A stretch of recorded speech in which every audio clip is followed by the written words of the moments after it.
જૂનાગઢના ભેસાણ તાલુકાના જૂની ધારી ગુંદાળી ગામની સેવા સહકારી મંડળી દ્વારા 6 કરોડની ઉચાપત કર્યાનો ગ્રામજનોએ આક્ષેપ કર્યો।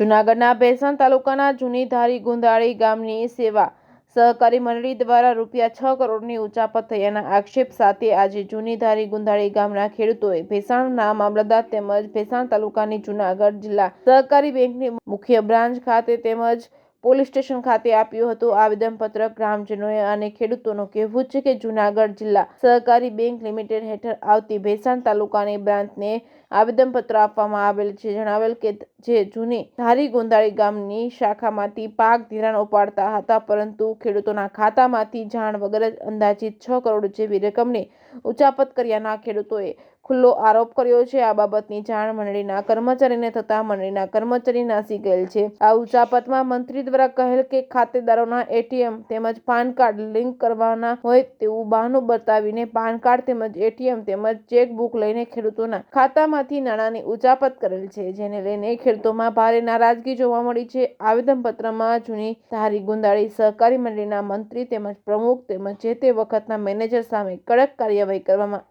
જણાવ્યું હતું। સાથે ભેસાણ પંથકમાં પહેલા પણ વાદરવડ અને છરોવડી ગામે અને જૂની ધારી ગુંદાળી ગામને લઈને આ ત્રીજો બનાવ છે, તો ઉચ્ચ અધિકારીઓ દ્વારા આની તપાસ કરી કડકમાં કડક કાર્યવાહી કરવામાં આવે તેવું ખેડૂતો ઈચ્છી રહ્યા છે। જો વ્યવસ્થિત તપાસ હાથ ધરવામાં આવે તો હજી ઘણી મંડળીઓ પણ શંકાના દાયરામાં છે, તો આવી મંડળીઓને સત્વરે તપાસ કરી ધારાધોરણ મુજબ કાર્યવાહી કરવામાં આવે તેવી માંગ કરી હતી। Reporting by Pankaj Vegada, Bhesan. મારું નામ જયદીપ કાકડિયા, ગામ જૂની ધારી ગુંદાળી। અમારે જૂની ધારી ગુંદાળી સેવા સહકારી મંડળીમાં અંદાજિત 6 કરોડની કૌભાંડ થયું છે, તો ખેડૂતોને અમે અત્યારે ખેડૂતો વતી મામલતદારમાં આવેદનપત્રક આપવામાં આવ્યું છે। અત્યારે ભેસાણ બેંકમાં મેનેજર સાહેબને આવેદનપત્રક આપવામાં આવ્યું છે।